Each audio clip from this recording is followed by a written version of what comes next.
And within mere minutes, we're treated to double vocal layering, trickster riffing, and those godly Per Nilsson solos that make me literally think he's already a neo-human because no one can play guitar as well as him.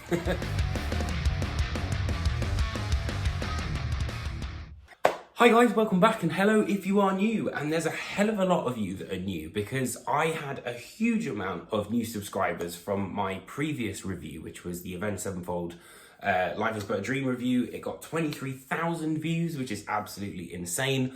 I just want to say a huge thank you to everyone who watched that video, commented, interacted with it. I really appreciate it. So without a doubt, one of the best releases in Scar Symmetry's career, the Singularity Phase 1 Neo-Humanity kicked off a trilogy that showed so much promise. It was so exciting, and then there was nothing. For 9 years, we got literally nothing. Thankfully now, the band return with the second phase, which is the Singularity Phase 2, Xenotaph.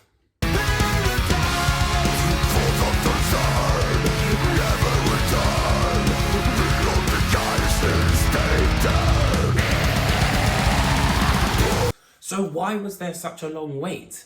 I didn't realise that Per Nilsson, who is the guitarist and mastermind behind Scar Symmetry, writes all of the music.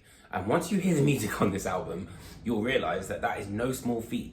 He also toured with Meshuggah for a number of years, replacing Fredrik Thordendal whilst he was out of the band for whatever it was. I can't remember off the top of my head. So he's been a busy dude. The Singularity Phase 2, Xenotaph, is the second part in a trilogy of concept albums that were created by Per Nilsson.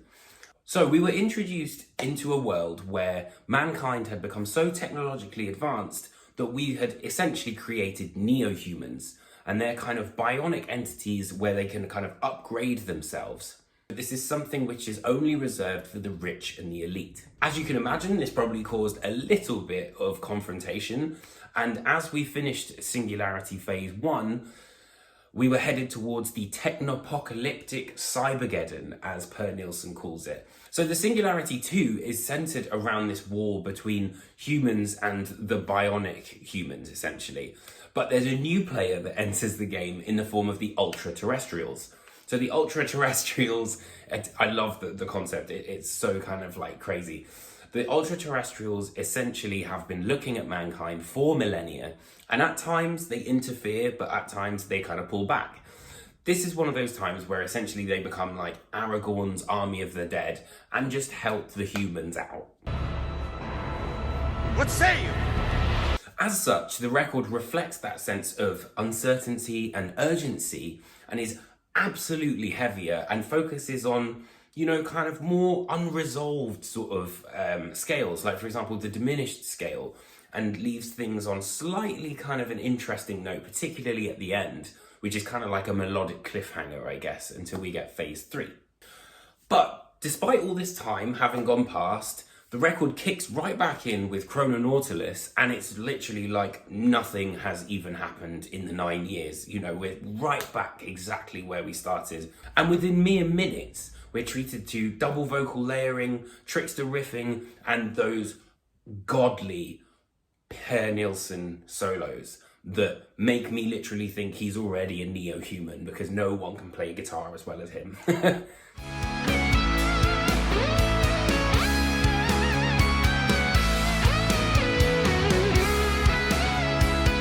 Each track very much has peaks and valleys throughout it as we kind of go along. I think Gridworm is a really good example of that. That's a song that kind of changes multiple times throughout the song. At times though, it's more obvious as to what's going on, like A Voyage with Tailed Meteors. Yeah, that's very sort of like fast and thrashy and aggressive. But then Xenotaph, which is also one of my favorites, has very much kind of, I feel like it's an augmented kind of vibe. I'm not entirely sure, but it leaves the record on a quite sort of pondering kind of note, which I think is really cool because you want it to kind of like not quite be resolved. This is the Two Towers, it's not the Return of the King. Of course, I couldn't talk about a Scar Symmetry record without mentioning vocals. And Robert Carlson and Lars Palmqvist deliver fantastic jobs throughout this entire thing.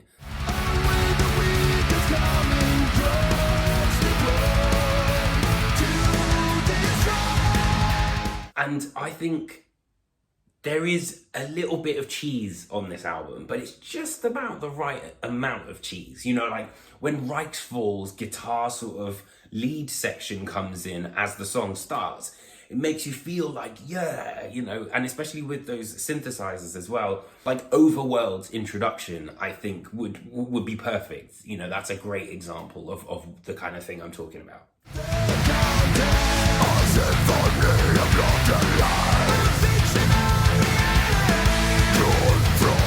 Though I'm not gonna lie, one of the biggest draws for me on a Scar Symmetry album is Per Nielsen. His guitar solos are absolutely brilliant. Gridworm, Chrononautilus, and Altergeist are three of my absolute favorites. And he has this knack to be able to create such a great story in a solo. You know, it kind of goes through slower sections and then it gets fast and then it slows down a bit.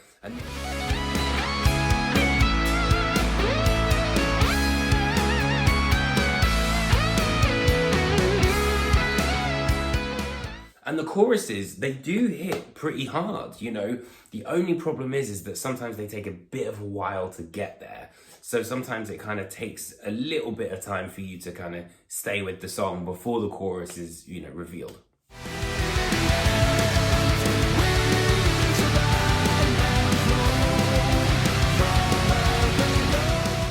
This is definitely, I think, you know, one of the band's heaviest offerings, for sure. You know, they lean more into that sort of darker side of things like Pitch Black Progress, Holographic Universe, that sort of thing. Only real complaint is the fact that there are moments when it's hard to kind of differentiate between each song.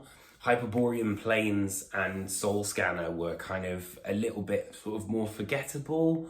On Singularity II, Scar Symmetry have upped the ante where drama is concerned to create a record that ratchets up the tension in this war of the worlds. And whilst this record doesn't necessarily break new ground, it's incredibly nice to have the band back again, and really has made me very excited to see what happens when we get to the grand finale, which is Phase 3. Thank you ever so much for watching. I cannot tell you how much I appreciate all the support. If you did enjoy the content, please do hit that like and subscribe. And otherwise, I will see you guys very, very soon for another album review.